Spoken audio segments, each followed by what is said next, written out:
Hi everyone, I want to give you a quick garden tour update. Our strawberries have been growing amazing. I butchered the chamomile. I left like 75% in this bed and in that bed over there.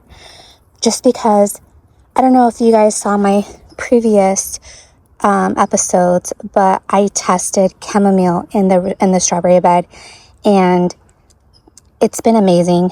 It definitely enhances the flavor, which is one of the main reasons why I had chamomile in the strawberry bed. But it's also a great pollinator. Oh my gosh, when it was flourishing, it was beautiful, but also very beneficial to the strawberry bed. And as you can see, it's growing amazing. This is my waste bin. Anyhow, this was one single plant. It was obviously much smaller, but it's flourished and grown so much. And I want you to take a look at our actual strawberry plant.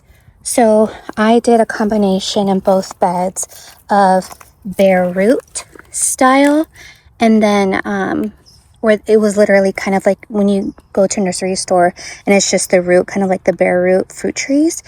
That's how the strawberries were sold. And then there's strawberries that were in a pot like you do with like a seed starter, plant starter. So I have them mixed and I don't know what is what. I feel like those are from what I remember, I believe those are the bare root strawberries. And then I did sprinkle some more in here. And then there's regular. So my point is they all blend and look very similar and identical. And I don't see a difference is my point. So whichever way you go, whether you go bare root style or just with a strawberry like seed starter style, they're all doing amazing. And I highly recommend chamomile. Over here, I did a lot of pulling. If you see the yellow flowers, they were right here. But see how this is going? I need to clip those out. But it was kind of taking too much space. I felt like the herbs were getting suffocated. So I said, you know what? Let's soften it again, like with the whole softening of the garden. So I put this here. It's Whisker White Shasta Daisy Lysanthium. Attracts butterflies. Okay. And then I have watermelon, another watermelon, tons of parsley. It's been growing amazing. Tomato, basil, another tomato in there.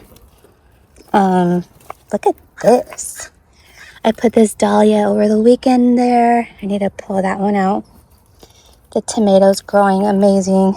This is cantaloupe, if I remember correctly. And we have one right in there. And then we have some other ones. I don't want to break the leaves, so... Oh, here we go. Look at that. So, they're all in here, which I love. Let's see, where else? Okay. I planted calla lilies. They're not invasive per Walter Anderson's. They did give me the option that I can, like for peace of mind, I could pot this and then put the pot in here. So it'll just blend. You can't even tell, like camouflage, which I think is super smart. And I would have never thought of that. So if you're worried about, because they will bulb, which will produce more every year. But in my head, I'm thinking $7 for this and they'll keep producing. So I'm going to go with this and just wing it without a pot. And then we have, again, more tomatoes. And look at this. Look at this. So amazing. Lots and lots of tomatoes. Also, don't mind that noise. It's my neighbor They've been doing tons of work for over a year. Here we go. I did prune a ton last week, but some of these leaves, I don't know what's going on, but I need to remove those quickly because tomatoes can be, it can be easy. It doesn't take, it's not a challenge for them to get like a disease. So I want to hurry up and get in there. See, look at, I don't know what's going on. Don't know what's going on. So so tomorrow morning, this is what I'm going to be doing. I'm just going to pull that one out. But and everything is just to keep, when you prune, you want to do everything with the intention of airflow. They need airflow. And clearly, this doesn't look like airflow with the celery. Again, this year, I haven't had a garden in a long time. So I'm just having fun with these beds, learning and growing with these beds. So it's intentional but unintentional. It's like a chaotic organization type of thing. But moving forward, I'm going to be very intentional with just having like here, like 3 tomatoes or maybe 2 with tons of herbs and then flowers in the middle or something. And then I'm going to have like those trellises where it goes up and down and then you just string it.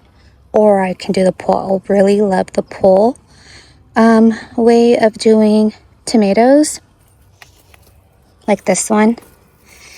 We had a lot of wind and I need my husband, or maybe I can just get like those hammers and just pound it in the soil more. This is as deep as I could get it, but either way, this is a cheap way to trellis tomatoes. You just get these like at Lowe's or Home Depot or even your local garden shop, and then you put it in and then you just wrap it with string all the way up. See, look at this. I need to clip these ASAP so that way we don't have any diseases. So when you have tomatoes, you have to constantly observe. I have a little friendly tomato ladybug. Here's my mess again. Again, another dahlia. I planted a lot of seeds in here, like flower seeds.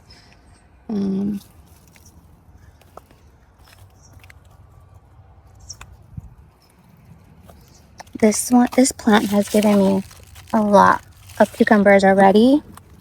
I still have 2 in the house, like 2 big ones. And then this cucumber I'm still keeping, even though I don't like the color. I've tried a lot. I fertilized it, so I'm hoping, I fertilized it over the weekend, this bed, so I'm hoping that's the kicker. That's what's going to help. I've done the whole thing of not watering it. Maybe I'm over watering it. I've done all the things, so we'll see. I mean, I'm still getting cucumbers. I also pruned it a lot, like removing a lot of the leaves, just so that way the energy focuses on the rest and the healthy part of it. I have flowers right in there. I planted more seeds this morning of flowers. I planted leeks and French radishes all closer up front. So there's our amazing kale. Now lettuce in there.